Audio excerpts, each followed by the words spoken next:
कृष्ण मूर्ति की डायरी। आखिरी यादाश्तें। मारी लोटीस का दीबाचा। ये किताब इस लिहाज से मुनफरिद है कि जे कृष्ण मूर्ति की तमाम तसानीफ में ये वाहिद किताब है जिसमें उनकी वो बातें शामिल हैं जो उन्होंने बिल्कुल तन्हाई में एक टेप रिकॉर्डर पर रिकॉर्ड की थी। 1982 में उनकी किताब जर्नल की कामयाबी के बाद उनसे गुजारिश की गई कि वो इसे जारी रखें, लेकिन उस वक्त उनकी उम्र 87 बरस थी और बुढ़ापे की वजह से उनके हाथ कांपते थे। इसलिए उन्हें मशवरा दिया गया कि लिखने के बजाय, जिससे वो थक जाते, वो अपनी बातें खुद ही रिकॉर्ड कर लिया करें। उन्हें ये ख्याल पसंद आया, ताहम वो फौरी तौर पर काम शुरू ना कर सके क्योंकि वो भारत जा रहे थे, जहां उनके पास अपनी ज़ात के लिए वक्त नहीं था। फरवरी 1983 में जब वो कैलिफोर्निया वापस आए तो उन्होंने एक नए सोनी टेप रिकॉर्डर पर इस किताब का पहला हिस्सा रिकॉर्ड किया। एक के अलावा बाकी तमाम रिकॉर्डिंग्स लॉस एंजलिस के शुमाल में वाक़ ओहाई वैली में उनके घर पाइन कॉटेज में हुईं। वो सुबह के वक्त नाश्ते के बाद अपने बिस्तर पर सुकून से बैठकर ये बातें रिकॉर्ड किया करते थे। कृष्ण मूर्ति पहली बार 1922 में अपने भाई के साथ पाइन कॉटेज में ठहरे थे, जो उन्हें एक दोस्त ने उधार दिया था। इसी जगह 1922 में उन्हें वो रूहानी तजुर्बा हुआ जिसने उनकी जिंदगी बदल कर रख दी। जल्द ही एक ट्रस्ट बनाया गया जिसने चंदा जमा करके वो कॉटेज और उसके गिर्द 6 एकड़ जमीन खरीद ली। 1978 में वहां एक खूबसूरत नया घर तैयार किया गया जिसमें पुराने कॉटेज को भी शामिल कर लिया गया। कृष्ण मूर्ति ने वहां अपना पुराना बेडरूम और एक छोटा बैठक का कमरा बरकरार रखा। चूंकि ये बातें जुबानी रिकॉर्ड की गई थीं, इसलिए ये उनकी तहरीरों जितनी मुकम्मल या मुनज़्ज़म नहीं थीं। कभी कभार बोलते हुए उनकी आवाज़ माइक से दूर हो जाती, इसलिए गुज़श्ता किताबों के बरक्स इस किताब में वजाहत के लिए मामूली सी एडिटिंग की गई है। इन तहरीरों को पढ़ते हुए कारी कृष्ण मूर्ति के बहुत करीब महसूस होता है, गोया वो बराह रास्त उनकी सोच और शऊर का हिस्सा बन गया हो। कुछ हिस्सों में उन्होंने एक फर्जी मुलाकाती का जिक्र भी किया है जो उनसे सवालात पूछता है ताकि वो मजीद गहराई से बात कर सकें। उनकी तमाम तालीमात का निचोड़ इस किताब में मौजूद है। वो हर हिस्से का आगाज़ फितरत और कुदरती मनाजिर के जिक्र से करते हैं जो उनके चाहने वालों, जो उन्हें एक फ़लसफ़ी के साथ साथ शायर भी मानते हैं, के लिए ज़हनी सुकून का बायस बनते हैं, ताकि वो आने वाली बातों को बेहतर तौर पर समझ सकें। किताब में कुछ बातों को दोहराया गया है, मगर ये उनके मायने पर जोर देने के लिए ज़रूरी मालूम होता है। इससे साफ जाहिर होता है कि उनके लिए हर नया दिन माजी के बोझ से आज़ाद एक बिल्कुल नया दिन था। हैरत की बात है कि इस किताब का आखिरी हिस्सा, जो शायद सबसे खूबसूरत है, वो मौत के बारे में है। यह आखिरी मौका है जब हम कृष्ण मूर्ति को खुद से कलाम करते हुए सुनते हैं। इसके 2 साल बाद इसी पाइन कॉटेज के इसी बेडरूम में उनका इंतकाल हो गया।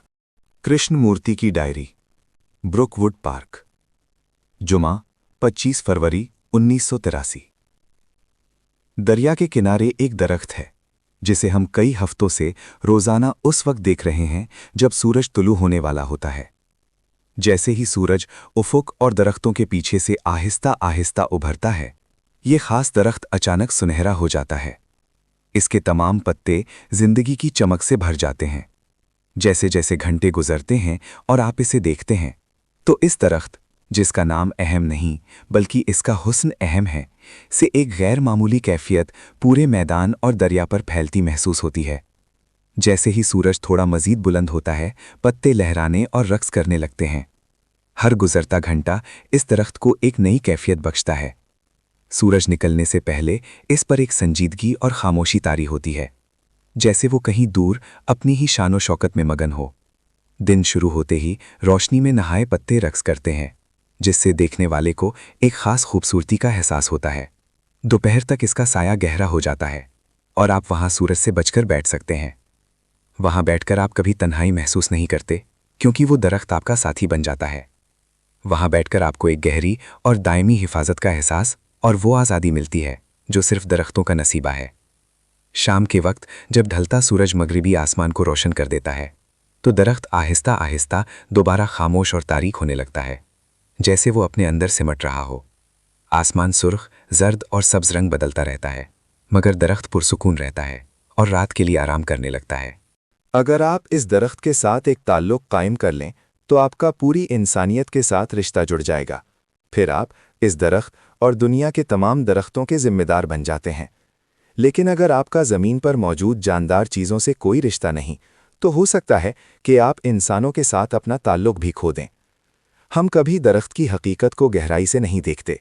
हम कभी उसे छूकर उसकी मजबूती और खुरदरी छाल को महसूस नहीं करते, और ना ही वो आवाज़ सुनते हैं जो इस दरख्त का हिस्सा है। वो हवा की आवाज़ नहीं जो पत्तों से गुजरती है, बल्कि वो आवाज़ जो खुद इस दरख्त के तने और उसकी जड़ों की खामोशी में छिपी है। इस आवाज़ को सुनने के लिए आपका बहुत हसास होना ज़रूरी है। ये आवाज़ दुनिया का शोर नहीं, ना ही ये जहन की बेतुकी बातों या इंसानी झगड़ों और जंगों की पस्ती है, बल्कि ये कायनात का हिस्सा बनती हुई एक आवाज़ है। ये कितनी अजीब बात है कि फितरत के साथ हमारा रिश्ता कितना कमज़ोर है। इन कीड़ों, उछलते मेंढकों और पहाड़ों में अपने साथी को पुकारते उल्लुओं के साथ हमारा कोई ताल्लुक नहीं। ऐसा लगता है कि ज़मीन की जानदार चीज़ों के लिए हमारे दिल में कोई तड़प ही नहीं। अगर हम फितरत के साथ एक गहरा और पायदार रिश्ता कायम कर लें, तो हम अपनी भूख मिटाने के लिए कभी किसी जानवर को कत्ल न करें और ना ही अपने फ़ायदे के लिए किसी कुत्ते या बंदर पर तजुर्बात करके उन्हें तकलीफ़ पहुँचाएं। हम अपने ज़ख्मों को भरने और जिस्मों के इलाज के लिए दूसरे तरीके तलाश कर लेंगे। लेकिन ज़हन की शिफायाबी, हीलिंग, बिल्कुल अलग चीज़ है। वो शिफायाबी तभी मुमकिन है जब आप फितरत के करीब हों। दरख्त पर लगे उस नारंगी फल के साथ, सीमेंट के फर्श को चीर कर निकलने वाली घास की पत्ती के साथ और बादलों में छिपे उन पहाड़ों के साथ।